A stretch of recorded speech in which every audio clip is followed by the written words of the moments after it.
స్వయంగా మీ మంత్రులే రంగనాయక సాగర్కు, మల్లన్న సాగర్కు, కొండపోచమ్మ సాగర్ దగ్గర పోయి గేట్లు ఎత్తి నెత్తి మీద నీళ్లు చల్లుకొని 1,00,000 ఎకరాలకు నీళ్ళు ఇస్తున్నామని చెప్తారు. ఏంది రంగనాయక సాగర్ ఎక్కడిది? మల్లన్న సాగర్ ఎక్కడిది? కట్టింది బీఆర్ఎస్ కాదా? కాళేశ్వరంలో అంతర్భాగం కాదా? మంత్రులు పోయి గేట్లు ఎత్తి నీళ్ళు నెత్తి మీద నీళ్లు చల్లుకుంటే అవి కాళేశ్వరం నీళ్ళు కాకుండా పోతాయా? ప్రజలు అంత అమాయకులు అనుకుంటున్నారా మీరు? ఇంకా ఎంతకాలం? ఒక దిక్కేమో కాళేశ్వరంను తిట్టుడు, మరోవైపు ఏమో కాళేశ్వరంను మొక్కుడు. ఇది మొక్కుడు కాకపోతే ఏంది? ఇది పొద్దుగాలేస్తే కాళేశ్వరం తిడతాడు. ఇప్పుడు నువ్వు నిన్న 7,000 కోట్ల కొబ్బరికాయ కొట్టినటువంటిది అది కాళేశ్వరం వల్లనే కదా, లేకపోతే ఎక్కడి నుంచి వస్తాయి? ఇంకో మాట అంటాడు ఈయన, 20 టీఎంసీలు తెస్తా. నిన్న ఒక మాట మాట్లాడుతూ ఏమన్నాడు, మల్లన్న సాగర్ కట్టింది కూడా వైఎస్ రాజశేఖర రెడ్డి అంటాడు. హరే రామచంద్ర, 2008-9 అదొకసారి వీడియో చూపిపోయి మళ్ళీ ఎందుకైనా మంచిది. మీరు ఎవరైనా చూసిండ్రో లేదో చూసిండ్రా? మళ్ళీ ఒకసారి మీకు క్లారిటీ.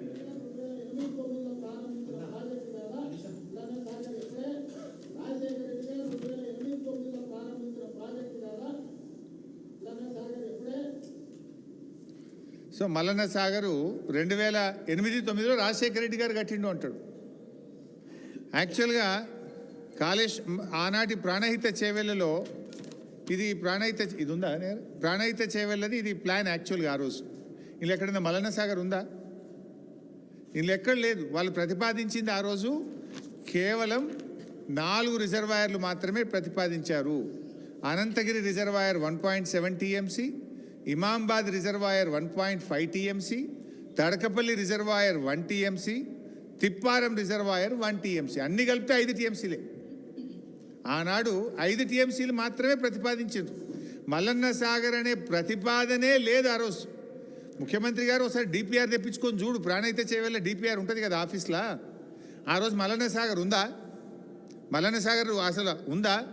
ఆ రోజు పెట్టిన రిజర్వాయర్లే 4, అన్ని కలిపితే 5 టీఎంసీలే వాటి కెపాసిటీ. ఆ రోజు కేంద్ర ప్రభుత్వానికి 2008లో మీరు డిపిఆర్ పంపితే 2012లో సిడబ్ల్యూసి డిపిఆర్ను తిప్పి పంపింది. ఇది నీళ్ళిచ్చే ప్రాజెక్టు కాదు, ఈ 4 రిజర్వాయర్లతో ఈ 5 టీఎంసీల సామర్థ్యంతో 16 లక్షల ఎకరాలు పారవు, కొత్త రిజర్వాయర్లు కట్టండి, పెద్ద రిజర్వాయర్లు కట్టండి, ఆన్లైన్ రిజర్వాయర్లు కట్టండి అని డిపిఆర్ను కేంద్రం తిప్పి పంపింది. సెంట్రల్ వాటర్ కమిషన్ రిజెక్ట్ చేసింది. నువ్వు ఈరోజు నిస్సిగ్గుగా మల్లన్న సాగర్ రాజశేఖర రెడ్డి గారే కట్టినరు అంటివి. పాపం రాజశేఖర రెడ్డి గారు బతుకుంటే ఈ అబద్ధాలు విని ఆయన కూడా సిగ్గుతో తలదించుకునేవాడేమో. అరే ఇంత ఘోరంగా అబద్ధాలు ఆడుతుండని బాధపడేవాడేమో. ఆయన ఆత్మకు శోభిస్తుంది ఎక్కడున్నదో కానీ పాపం. ఈరోజు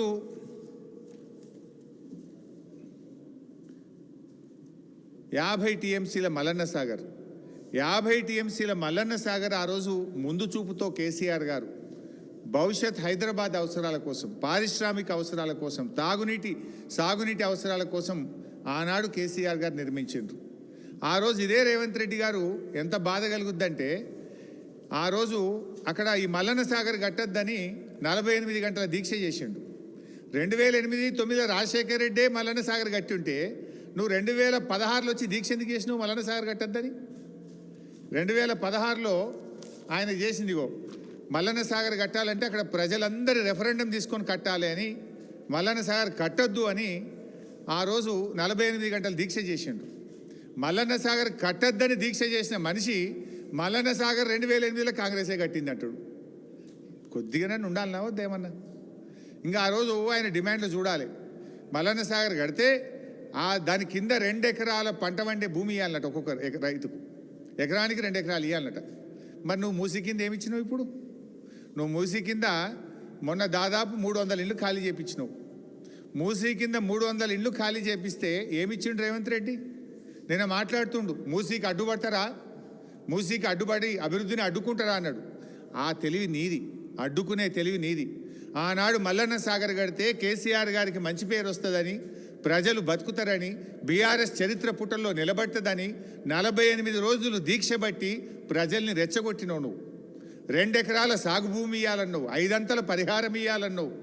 కానీ మేము వాళ్ళందరినీ ఒప్పించి మెప్పించి 99% ప్రజలు కాన్సెంట్ అవార్డు, కంపల్సరీ అవార్డు కాదు, 99% మంది ప్రజలు మల్లన్న సాగర్లో కాన్సెంట్ ఇష్టపూర్వకంగా సంతకాలు పెట్టి తీసుకున్నారు. ఆ రోజు ఓన్లీ 1% మాత్రమే బలవంతంగా చేయాల్సి వచ్చింది.